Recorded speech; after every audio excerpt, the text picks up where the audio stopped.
My name is Vitor Gomelo, and I'm going to be explaining the front end section of our software, which is basically what the citizens of Laredo will see and use. Now, starting with the styling and structure of the web page itself, we wanted to go for a consistent design as well as simplicity for the citizens to be able to clearly navigate and understand the software once they've entered into the index. Now, moving down to the field entries, we have 5 in total, 3 of which are required fields, as seen here with the red asterisk. We have last name, first name, middle name, and suffix, which are completely optional, and the date of event. Then down here we have a toggle feature, which toggles between either birth or death records, and lastly our search button. Now I will show you what a successful search would look like. I'm going to be using the name of someone that is in the database. So last name Abundes, first name Manuel. He has no middle or suffix. And I'm going to be using his date of death. Click search, and the results will let the user know that the record is available. Now I'm going to be showing you an example of a record that's not found. So let's say I misspell the last name, and I'm going to be inputting the same first name as well as the same date of event. Search, and same concept, except it will let the user know that that record was not found. And lastly, I will demonstrate a security feature that we implemented to prevent SQL injections, which is a form of hacking to look into the database for sensitive information. Now, this is one of the simplest types of commands that can be used. So, same information as before.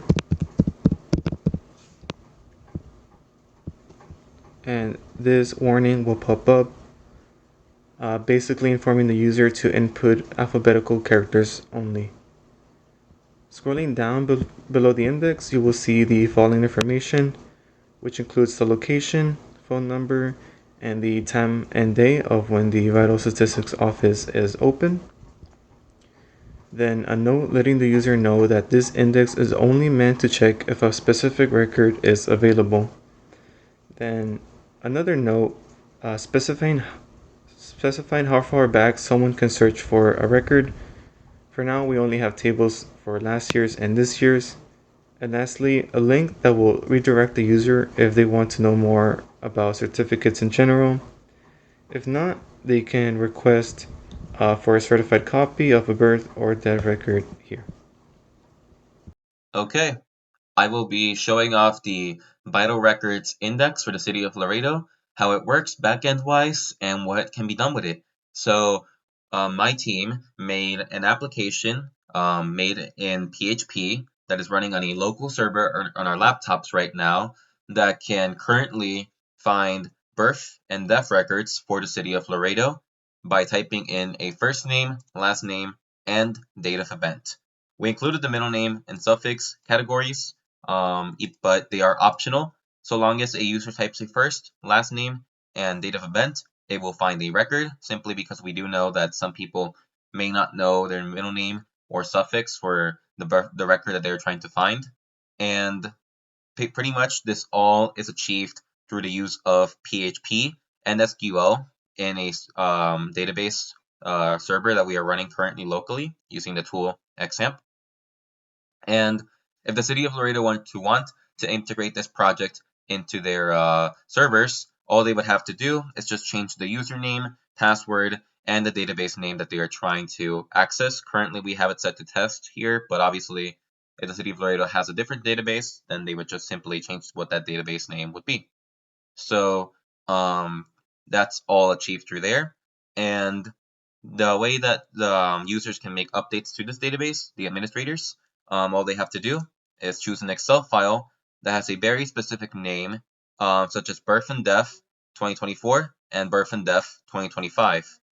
Or if they wish to make more changes later down in the future, they could use maybe other uh, databases that they want to implement, such as birth and death 2018 or 2017. They can just implement that into our code. because currently we only have those two tables functioning for this website. But pretty much, so long as they upload an Excel file with those names in mind, it'll say that the data has been successfully imported from there, and it should update our database. That's usually how our program works. So apart from that, if a user types in inputs a other database name from an Excel sheet, it'll just give them an error and tell them that it has to be those specific names only that can be inserted. And the reason we made it that way is because we already know that the city of Laredo already works with Excel and has a lot of their data that way. So it would just be the most convenient way for them to already get this program running on their servers for the public to also use. So yeah, all I can really demonstrate at this point is just how this program works already. So let me type in an entry. I'll be using William Andrews, and I'm going to ignore the name Clifton just to show you that the middle name is optional. So it'll be William, and it'll be Andrews, and our middle name will be Clifton. I'm going to ignore it. Date of death is June 20th, 1992. June 20th, 1992.